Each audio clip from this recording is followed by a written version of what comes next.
বলি we want justice, we want justice, we want justice, we want justice, justice, justice, justice, justice, justice, justice, justice, justice, justice, justice. ভেঙে দাও, গুড়িয়ে দাও, ভেঙে দাও, গুড়িয়ে দাও। Justice, justice.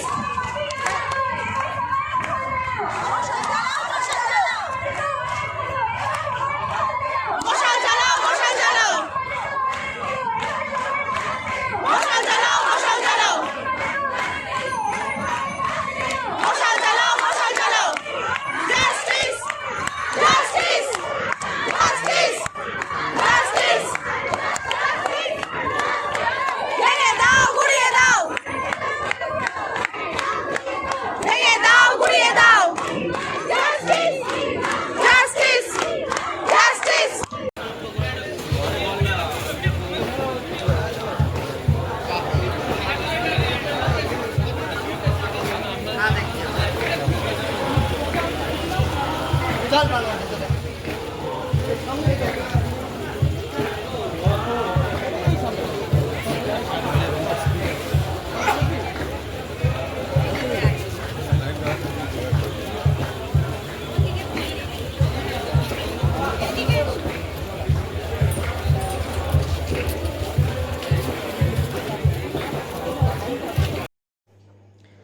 মানছি না, মানব না, অপরাধীদের কালো হাত ভেঙে দাও, গুড়িয়ে দাও। এটা আমাদের দাবি সরকারকে, যাতে তারা as soon as possible main accused আর সমস্ত অ্যাকিউজড, ওখানে একজন নয়, এই জিনিসে একজন নয়, অনেকেই আছে। আর এই প্রথমবার আমি র্যালি অ্যাটেন্ড করলাম, আমি কোনোদিন এর আগে র্যালি অ্যাটেন্ড করিনি। আর লাকিলি হচ্ছে অন্য জায়গায় 11টা থেকে 12টা অব্দি টাইম লাইন ছিল, কিন্তু আমাদের এখানে 8টা থেকে জমায়েত ছিল, তার জন্য আমি ওটা অ্যাটেন্ড করতে পেরেছি। আর সত্যি কথা বলতে throughout the rally I had goosebumps. আমি ওখান থেকে লাইভও করেছিলাম। ভিডিও করে দেওয়ার মানে এটা নয় যে ভিউজ কামানো, ঠিক আছে, বা ইউটিউবে সো কল্ড ফেমাস হওয়া। This is just a social awareness. আজকে আমার ভিডিও বা অন্যান্য ইউটিউবারদের ভিডিও অনেকেই দেখছে, অনেকে গ্রামগঞ্জে আসলে জানেই না ব্যাপারটা কি হয়েছে। সবাই কিন্তু এত সোশ্যাল মিডিয়া থেকে অ্যাটাচ নয়, যেরকম আমারই হয়তো গ্রামে অনেকে জানে না, যারা সবসময় ইউটিউব ঘাটে বা তারা হয়তো জানে, বাট যেই মা মাসিরা এইসব দিকে বঞ্চিত, এইসব জিনিসের থেকে, তারা তো জানে না। এই ভিডিওটা আমার অনেক গ্রামবাসীরাও দেখে, তার জন্য ভিডিওটা করা, just to spread awareness. Please এই জিনিসটাকে বলবে না যে ভিউজ কামানোর জন্য করছো, বড় বড় লেকচার দিচ্ছ, বড় বড় ইয়ে করছো। আমরা যদি না বলি, না দেখাই, প্রত্যেকে কিন্তু নিজস্ব পার্সোনাল সোশ্যাল মিডিয়া প্ল্যাটফর্মে কিন্তু এই পোস্ট করছে বা কিছু করছে, তাহলে কিছু কিছু মানুষ এরকম এসে কমেন্ট কেন করে যে তুমি লেকচার দিচ্ছ, ভিউজ কামানোর জন্য বলছো। একটা মেয়ে আমার বয়সী, সেম আমার মতনই তার স্বপ্ন কিছু হওয়ার, সে আজকে এইভাবেই নির্মমভাবে হত্যা হলো।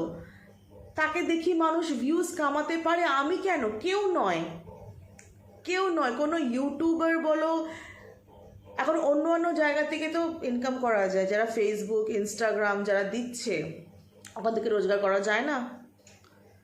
কিন্তু তারা কি ইন্টেনশনালি কি তা সেগুলো রোজগার করার জন্য দিচ্ছে?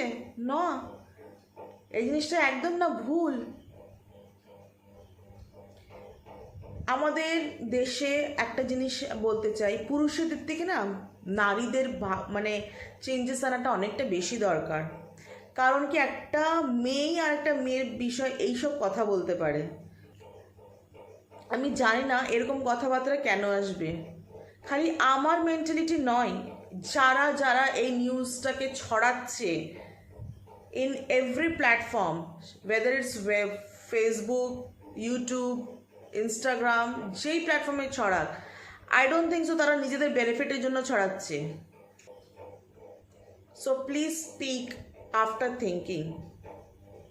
এই যে কথাটা কেন বললাম, এখনকার পুরুষদের থেকে মেয়েদের একটু থিঙ্কিং চেঞ্জ করা উচিত। আমি যখন র্যালিটা জয়েন করার আগে আমার পাশে একটি মহিলা আর একটি মেয়ে ছিল, দাঁড়িয়েছিল। মানে স্ট্রেঞ্জ থিং ইজ, তারা জাজ করছিল কে কি পরে এসছে র্যালিতে। একজন সালোয়ার কামিজ পরেছিল, একটা মহিলা হয়তো, তারা সেটা কথা আলোচনা করছে যে বাড়ির পাশে একটা শাড়ি পরতে পারলো না, একটা শাড়ি পরলে তো ভালো হতো। আর তারপরে তাদের আলোচনা হচ্ছে যে ভালো মানুষরাই এরকমভাবে মারা যায়, ভালো মেয়ে, কত ভালো মেয়ে ছিল, ডাক্তারি পড়তে চেয়েছিল, সে তো অবশ্যই, সে তো ভালো মেয়ে ছিলই। তারপরে তার কথা হচ্ছে এই যে যারা যারা এই যে তাদের ভাষায় কথা বলছি আমি, এই যে যারা এই ছেঁড়া জিন্স পরে, ছোট ছোট জামা পরে রাস্তায় বেরোয়, তাদের তো রেপ হয় না। অদ্ভুত বিষয় লাগলো আমার জিনিসটা। মানে যারা শর্ট ড্রেস পরবে, যারা রেপড জিন্স পরবে, তাদের রেপ হওয়াটা উচিত? রেপ কারোরই হওয়া উচিত না, ঠিক আছে? একটা ভালো মেয়ে খারাপ মেয়ে বলে কিছু হয় না।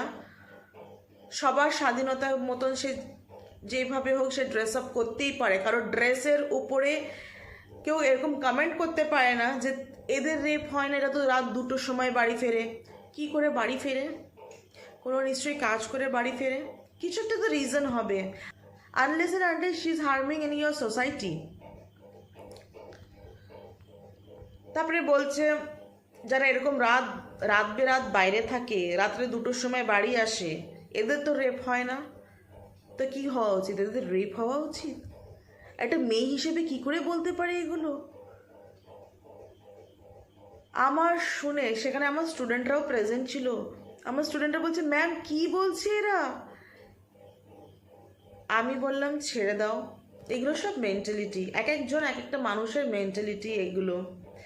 মহিলারাই কিন্তু মহিলাদেরকে উল্টোপাল্টা কথা বলে, জানেন তো? এরকম আমিও অনেক কথা শুনেছি। নিজে একটা মেয়ে হয়ে, মা হয়ে আমার মানে পয়েন্ট আউট করছে, ভীষণই বাজে বাজে ভাবে কথা বলে পয়েন্ট আউট করা হয়। হয়তো তাদের বাড়িতে ছেলে আছে বলে তাদের কোনো কিছু যায় আসে না, আর যদি তাদের বাড়িতে মেয়ে হতো তারা হয়তো বলতো না। আরেকটা জিনিস আমি একটা র্যালিতে নোটিস করলাম, মহিলারা তো এসছিলই, মানে স্কুল গোয়িং গার্লসরা এসছিল, তাদের এত এনথুসিয়াস্টিক ভাবে এখানে যোগদান দিয়েছে, এটা দেখে আমার ভীষণই ভালো লাগলো। তারাও অ্যাওয়্যার জিনিসটা নিয়ে।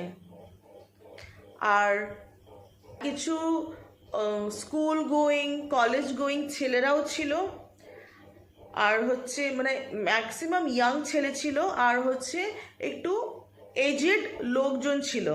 একটা জিনিস আমি দেখে অবাক হয়েছি, মাঝ বয়সী কোনো পুরুষ ছিল না র্যালিতে। অনেকেই ছিল রাস্তার পাশে দাঁড়িয়ে দাঁড়িয়ে দেখছিল, ভিডিও বানাচ্ছিল, কিন্তু মাঝ বয়সী পুরুষকে আমি দেখিনি র্যালিতে। ম্যাক্সিমামই সব মহিলারা, আর কিছু কিছু মহিলারা তার মেয়ে সন্তানকে নিয়ে এসেছিল, ছোট ছোট বাচ্চা, তারাও র্যালিতে হাঁটছিল। সেটা দেখেও আমার ভালো লেগেছে যে তারা নিজের বাচ্চাদেরও ইনভলভ করছে। স্বাধীনতা দিবসটা সত্যি মনে থাকবে। প্রত্যেকবার স্বাধীনতা দিবসে আমরা খুব মজা করি, আনন্দ করি, কারণ কি আমরা আমাদের দেশের স্বাধীনতা পালন করি আমরা। কিন্তু এই বছরের স্বাধীনতা একটু অন্যরকম। অবশ্যই স্কুলে যাব, স্কুলে প্রোগ্রাম আছে, ফ্ল্যাগ হোস্টিং আছে, বিভিন্ন রকমের প্রোগ্রাম আছে, তো সেখানে যাওয়া হবে। খালি একটাই কথা বলতে চাই, এই লড়াই থামবে না।